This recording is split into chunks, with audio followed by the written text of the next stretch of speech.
పూర్వును పిలిచి యయాతి తన కోరికను వివరించాడు. పూర్వు ఏమాత్రమూ సందేహించుకోకుండా తన తండ్రి కోరికను మన్నించాడు. ఫలితంగా ముసలివాడైనటువంటి యయాతి నవనవలాడే యువకుడైపోయాడు. అట్లా యువకుడైపోయాడు యయాతి. యోగి అయినటువంటి యయాతికి కామభోగాలను బాగా అనుభవించడం ద్వారా వాటి అంతు చూడాలనే కోరిక పుట్టింది. ఈ కామభోగాల అంతు నేను చూడాలా, ఇన్ని వేల సంవత్సరాలు అనుభవించిన ఇన్ని వేలు మళ్ళీ నేను అనుభవిస్తాను, దీని అంతు ఎంతవరకు పోతుందో ఈ కామభోగాలు నేను ఒక రీసెర్చ్ చేయాలా, నేను మహాయోగి కదా ఆయన, చూడాలా దీంతో నాకేమవుతుందో అని అంటూ దాంతో రకరకాలుగా భోగాలు అనుభవిస్తూ చివరికి విశ్వూచి అనేటువంటి అప్సరసను కూడా తీసుకొని కుబేరుడి ఉద్యానవనమైనటువంటి చైత్ర రథంలో 1000 సంవత్సరాల పాటు యథేచ్ఛంగా విహరించాడు. 1000 సంవత్సరాలు ఉన్నాడట అప్సరను తీసుకొని. అలా 1000 సంవత్సరాలు గడిచినా కూడా భోగాల పట్ల అతనికి తృప్తి కలగలేదు. దానివల్ల తనకు యోగ పరంగా కలిగినటువంటి గొప్ప జ్ఞానోదయాన్ని ఆయన 7 సూక్తుల ద్వారా రాజయోగులందరికీ తెలిసేలాగా, ఆయన పెద్ద యోగి, యయాతి ఏదో కామాసక్తుడు అనుకోకండి, కామములో ఏముందని తెలుసుకోవాలని వచ్చాడు. అర్థమైపోయింది దీంట్లో ఏమీ లేదు, యోగంలోనే ఉండేది, రాజయోగంలోనే ఉండేది. ఆ యోగం రాజయోగులందరికీ తెలిసేలాగా అదే చివరిది, కామము ప్రధానం కాదు, దాన్ని మనము అపేక్షించకూడదు. ఆశను అనేది నా ఉపాసన చేయకూడదు, యోగాన్నే అనుసరించాల, కామం అనుసరించకూడదు. ఆ సూక్తులు మానవులందరికీ ఎంతో ముఖ్యమైనవి కనుక వాటిని ఒకటొకటిగా తెలుసుకుందాం. కామ ఆశలు అయిన తర్వాత ఆ సూక్తులు చాలా అద్భుతమైనటువంటి సూక్తులు. కామములో ఉండిన వాళ్ళందరూ కూడా, ఆశలో ఉండే వాళ్ళంతా కూడా ఈ సూక్తులు ప్రచారం కావాలనే యయాతి ఇంత పని చేశాడు. అందరి రాజులకు, అందరి ప్రజలకు ఇది పంపించాడు. నజాతు కామః కామానాం ఉపభోగేన శామ్యతి హవిషా కృష్ణవర్త్మేవ భూయ ఏవాభివర్ధతే. అద్భుతమైంది ఈ శ్లోకం. ఒక్కరోజు అర్థం చెప్పుకోవచ్చు. అనుభవించేస్తే కోరికలు చల్లారిపోతాయి అనుకోవటం పొరపాటు. అగ్నిలో నెయ్యి ఎక్కువ పోసేస్తే అగ్ని ఆరిపోతుంది అనటం పొరపాటు, ఇంకా ఎక్కువ మండుతుంది. ఒక ఆపిల్ పండు తినేస్తే పోదా, రేపటి నుంచి ఒక లడ్డు తింటే పోదా, 4 లడ్లు తింటే సరిపోతుంది కదా. 4 లడ్లు తిన్న తర్వాత 5వ లడ్డు కూడా తినిపించాలనిపిస్తుంది. మరుసటి రోజు ఇంకొక లడ్డు తినాలనిపిస్తుంది. నెయ్యి పోసిన కొద్దీ మంటలు పెరిగినట్లుగా అనుభవించే కొద్దీ కోరికలు ఇంకా పెరుగుతాయే కానీ చల్లారవు అని పెద్దగా సూక్తిని చెప్పుకొచ్చాడు. 2వ సూక్తి చెప్తున్నారు. యత్ పృథివ్యాం వ్రీహీయవం, యత్ పృథివ్యాం వ్రీహీయవం హిరణ్యం పశవశ్రియః నాలమేకస్య తత్సర్వం ఇతి పశ్యన్న ముహ్యతి. ఈ భూమి మీద ఉన్న ధాన్యాలు, బంగారపు పశువులు, స్త్రీలు అన్నీ ఇచ్చినా సరే ఒక్కడి కోరిక తీరనే తీరదు, ఇంకా కావాలంటుంటాడు. ఒక బంగారు ముద్ద ఇవ్వండి, ఇంకొక బంగారు ముద్ద ఇస్తే బాగుండు, నాకు ఒక బంగారు ముద్ద, నా భార్యకు ఒక బంగారు ముద్ద, నా పిల్లకు ఒక బంగారు ముద్ద అంటాడు. దురాశ. అంతటితో నా కుటుంబం రక్షించబడింది అనడు, ఇంకా కావాలంటాడు. మీ దగ్గర అన్నున్నాయా ఇవ్వండి అంటాడు. కామం, ఆశ. కామం అంటే ఆశ, అది కావాలి ఇది కావాలని. ఒక కారు కొనుక్కుంటాడు ఈరోజు, ఆ కారులో వెళుతూ పక్కలో ఇంకో కారు చూసి దానికి నేను పెట్టుకుంటే బాగుండు, ఎంత పని చేశాను అనుకుంటాడు. తృప్తి లేదు, ఈ కారు కొనుక్కున్న తృప్తి లేదు. ఇది కామం అన్నమాట. ఇక్కడి కోరిక తీరనే తీరదు. ఈ విషయాన్ని ఎవరెవరు గ్రహించిన వాడు మోహంలో పడడు. ఈ ఒక సూక్తి చెప్తున్నది. నారాయణ నారాయణ, హరే కృష్ణ. 3వ సూక్తిని గురించి ప్రచారం చేస్తున్నాడు. యథాభావం నకురుతే సర్వభూతేషు పాతకం కర్మణ మానస వాచ బ్రహ్మ సంపద్యతే తదా. మానవుడు సర్వప్రాణుల విషయంలోనూ మనోవాక్కాయ కర్మల ద్వారా చెడు తలపుకోకుండా ఉంటే అప్పుడు మాత్రమే వాడు పరమాత్మతత్వాన్ని పొందగలడు. సకల ప్రాణుల యందు దయగలిగి ఉండాలా అనేది ఈ సూక్తి చెప్తున్నది. మనస్సులో కూడా విసుక్కోకూడదు ప్రాణుల గురించి. వాక్కుతో తిట్టనే రాదు అనేది నొప్పి చేయకూడదు. మనోవాక్క రెండు కూడా చాలా ముఖ్యం. మనస్సు, వాక్కు. ఎవరు దీన్ని అదుపులో పెట్టుకొని అప్పటికి వాడికే నిజమైనటువంటి పరమాత్మతత్వం వస్తుంది, పొందగలడు అని 3వ సూక్తిలో చెప్తున్నాడు. ఇక 4వ సూక్తిని ప్రచారం చేస్తున్నాడు.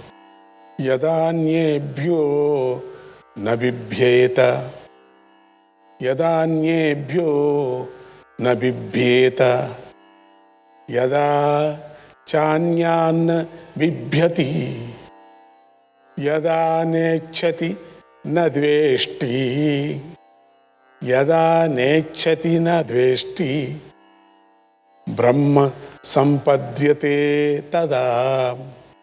మానవుడు ఎప్పుడైతే ఇతర ప్రాణులను చూసి భయపడడో, ఇతర ప్రాణులను భయపెట్టడో, అంతేగాక దేనిని కోరడో, దేనిని ద్వేషించడో, అప్పుడు మాత్రమే వాడు పరబ్రహ్మ పదవిని పొందుతాడు. తాచుపాము ఉంది అనుకోండి, దాని పక్క నుంచి వెళితే ఏమీ చేయదు. అది తనకేదో అపాయం వచ్చింది, తననెవరో తొక్కుతున్నారు అని తొక్కిన వాడి మీద కక్షి కట్టి వాడిని కరవదు. తనను రక్షించుకోవటానికి చేసే ఉపాయం అంతేగానేది కావలసిగా పక్కలో వెళుతూ ఉంటే దాన్ని మనమేమో అనకపోతే అదేం చేయదు. ప్రాణులు దయగలిగి ఉండటం, భయపడుకోకుండా తాను భయపడుతూ ప్రాణుల మీద ఏదైనా అఘాత్యాలు చేసినప్పుడు ప్రాణి తిరిగి పడుతుంది, మళ్ళీ మన మీద పడుతుంది. అందుకనేది ప్రాణులకు ఏ విధమైనటువంటి భయంగా కలిగించే విచారాలు చేయకూడదు. ఎప్పుడు ఆ విధంగా ఒకరికొకరికి ఉంటుందో వాడికి కూడా అటువంటి వాడు కూడా పరబ్రహ్మ పదవిని పొందుతాడు. ఇప్పుడు పెద్ద పెద్ద వాళ్ళందరూ యోగులంతా తపస్సు చేస్తూ ఉంటారు, మనం విన్నాం కథలంతా.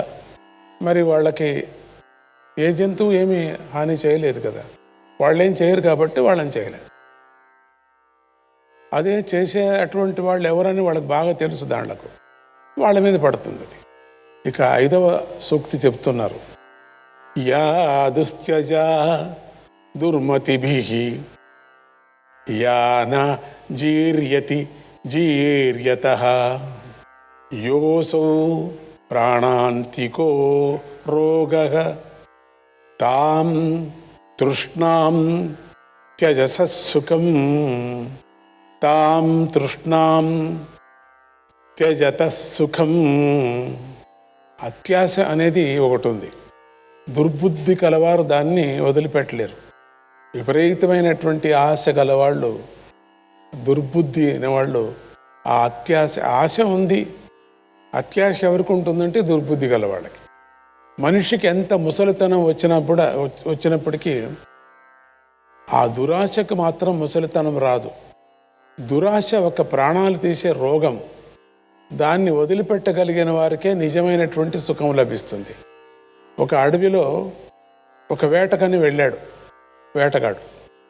తన మీద ఒక పులి వచ్చి పడింది. తన బాణం కూడా పులి మీద వేశాడు, పులి కూడా తన మీద పడింది. బాణం కొట్టాడు కాబట్టి పులి ప్రాణము పోయింది. వెళ్ళేటప్పుడు పులి వీడి మీద పడింది కాబట్టి వీడి ప్రాణము పోయింది. పులిను చచ్చిపోయింది, వేటగాడు చచ్చిపోయాడు. అన్నీ కింద పడిపోయినాయి. వాడి దగ్గర ఉండే విల్లు అంబులన్నీ కూడా కింద పడిపోయాయి. దీన్ని ఒక నక్క గమనిస్తూ ఉంది దూరం నుంచి. అప్పుడు నక్క దగ్గరికి వచ్చింది. చాలా సంతోషపడింది నక్క. ఒక 2-3 నెలలకు అయ్యే ఆహారం నాకు దొరికింది, చాలా బాగుంటుంది, ఉడుకుగా ఉంటుంది, అద్భుతంగా ఉంటుంది. ఎన్నో రోజులుగా అనుకున్నాను మనిషి మాంసం తినాలని. మనిషి నాకు దొరికేవాడు కాదు కదా, అంతకన్నా ఆశ నాకు పులి మాంసం తినాలని ఇంకా బాగా ఉండేది నాకు. దీనికి ఆశ చూడండి. అప్పుడు యోచన చేసింది, నేను ఏది మొదలు పెట్టుకుందు అని. పులిని మొదటి తిందునా, చచ్చిపోయిన వేటగాడిని తిందునా? ఎక్కడి నుంచి మొదలు పెట్టుకుందు? వేటగాడిని ముఖం నుంచి మొదలు పెట్టుకున్నా, కాళ్ళ నుంచి మొదలు పెట్టుకున్నా? చూడండి దీనికి ఆశ. పులినంతే 4 కాళ్ళు ఉన్నాయి కదా, 4 కాళ్ళ నుంచి ఒక కాళ్ళ నుంచి మొదలు పెట్టుకున్నా, పొట్ట మొదలు పెట్టుకున్నా, మాంసం తినేది కదా ఇది నక్క అంటూ యోచన చేస్తుంది. కొంచెంగా తింటే బాగుంటుంది, ఒక నెల రోజుల వరకు నేను పెట్టుకోవచ్చు కదా అనుకుంది. కొంచెంగా తింటే 10 ఇక్కడ ఎవరు రారు ఈ ప్రదేశంలో, ఎట్లా వచ్చారో ఏమిటో అయింది. అందుకని ఒక 2 వారాలు నేను అంతా మళ్ళీ కప్పి పెట్టేస్తాను, ఆకులు వేసి కప్పి పెట్టేస్తాను. ఒక 2 వారాలు హాయిగా నేను తినుకోవచ్చు అనుకుంది. బాగానే ఉంది, ప్లాన్ బాగుంది. అప్పుడు ఏమనుకుంది అది, కొంచెంగా తినాల. ఈరోజు నేను కొంచెమే తింటాను, ఎక్కువ తినకూడదు అని విల్లంబులకి బాణం నెక్కి పెట్టింటాడు కదా, ఆ అంబు దగ్గర వచ్చింది. ఆ అంబుకి నిజమైనటువంటి ఒక తీగ కట్టింటారు. ఆ తీగ ఏదో ఒక ప్రాణి నరంలాగా ఉంటుంది. అది పూర్వం చేస్తూ ఉంటారు అట్లా. ఆ అంబుకు కట్టినటువంటి తీగ అది మామూలు తంతి కాదు, మామూలు దారం కాదు, ఒక ప్రాణి యొక్క నరం అన్నమాట. అది ప్రాణి యొక్క చర్మంతో చేసినటువంటి ఒక సన్న తీగలు. దాన్ని చూసింది. ఈరోజు దీన్ని మొదలు పెట్టుకుంటా నేను తినటానికి, ఇది మనిషి తినను నేను అని మెల్లగా ఒకచోట అంబు పెద్దగా అమ్మబడింది. అది బాణం అంబు అంటే తెలుసు కదా మీకు. అదే మెల్లగా వెళ్ళి ఆ కొసాలో ఉండేదాన్ని తిన్నింది. తింటూనే ఏమైంది, అంబు తెగిపోయింది. తెగుతూనే పాట్ అని దీనికి వచ్చి కొట్టింది, ఇది పోయింది, చచ్చిపోయింది. అటువంటి దురాశ గల వాళ్ళు ఉన్నారు ప్రపంచంలో. అటువంటి దురాశతో ఉండింది కూడా పోగొట్టుకుంటారు వాళ్ళు. ప్రతి మనిషికి ఆశ ఉండాల, దురాశ ఉండకూడదు. ఇక 6వ సూక్తి చెప్తున్నారు, జీర్యంతి జీర్యతః కేశాః, జీర్యంతి జీర్యతః కేశాః, దంతా జీర్యంతి జీర్యతః, జీవితాశా ధనాశా చ, జీర్యతోపి న జీర్యతి, జీర్యతోపి న జీర్యతి. చాలా బాగుంది ఈ సూక్తి. మనిషి ముసలివాడైతే వాడి జుట్టు కూడా పండిపోతూ ఉంది, నిజమే, పళ్ళు రాలిపోతున్నాయి. అంతేగాని జీవితం మీద ఉన్నటువంటి ఆశ, ధనం మీద ఉన్నటువంటి ఆశ అనేవి మాత్రం ఏమాత్రమూ వాడిపోవు. అట్లా చూస్తూనే ప్రాణం వదిలేశాడట హాయిగా. ఎంతో ఆశ, లాస్ట్లో నేను తినాలా అని. ఆ చపలం పోదు, ఆ చపలం పోవాలా, నాలుక చపలం పోవాలా. అందుకనే బాగా యవ్వనావస్థగా ఉండేటప్పుడే ప్రాక్టీస్ చేయాలి మీరు. ఆ చపలం పోయేటానికి ప్రాక్టీస్ చేస్తే వృద్ధాప్యంలో చాలా సుఖంగా ఉంటుంది. మనకు తట్టలో అది వేసినప్పటికి కూడా దాన్ని ముట్టకూడదు, అప్పటి నుంచి మనం దానికి కంట్రోల్గా ఉండాలి. ఊరగాయ వేసినా కూడా చూడకూడదు దాన్ని. ఆ విధంగా ఉన్నప్పుడు మనకు దాని మీద ఆశపోతుంది. అప్పుడు నీకు సులభం. ఎప్పుడు ముసలివాడుగా అయినప్పుడు ముసలిదాని అయిపోతావే, అప్పుడు నీకు ఎంత సుఖంగా ఉంటుందో. 6వ సూక్తి ఇంకోపారి జ్ఞాపం చేస్తున్నాం. ఇక 7వ సూక్తి చెప్తున్నారు. యచ్చ కామ సుఖం లోకే యచ్చ దివ్యం మహత్సుఖం తృష్ణాక్షయ సుఖస్యేతే నారవాత షోడశీం కలాం. భూలోక సుఖాల మూట ఒకటి ఉంది. భూలోకంలో ఉండే సుఖాలు కొంత ఉన్నాయి. దేవలోక సుఖాల మాట ఒక మూట, అది వేరే ఉంది. దానికి దీనికి సంబంధమే లేదు. భూలోకంలో ఉండే సుఖాలు కొన్ని అయితే, ఇక పైలోకంలో ఉండేటువంటి సుఖాలు దేవలోకంలో చెప్పాలనేవి కానటువంటివి. వివరణ చేయటానికి చేత కాదు, అంత సుఖాలు ఉన్నాయట. అన్ని సుఖాలు ఈ రెండూ కలిపినా కూడా ఆశా వినాశం అనే సుఖంలో 16వ వంతుకు కూడా పనికి రావు. బా, ఆశ ఉంది కదా, దురాశ, ఇవి రెండూ కలుపుకున్నా కూడా కొంచెం కూడా నువ్వు నిరాశపడే పరిస్థితినే లేదు, నీకు రాదు. అవి రెండూ నీకు ఇచ్చిన అనుకోండి, పైలోక సుఖాలు, ఈ భూలోకంలో ఉండే సుఖాలు రెండూ కలిపి నువ్వు అనుభవించినా కూడా 16వ వంతు మాత్రమే. ఇంకా ఉన్నాయి 100లో, ఇంకా కావాలనిపిస్తుంది. చూడండి. నారాయణ నారాయణ, హరే కృష్ణ.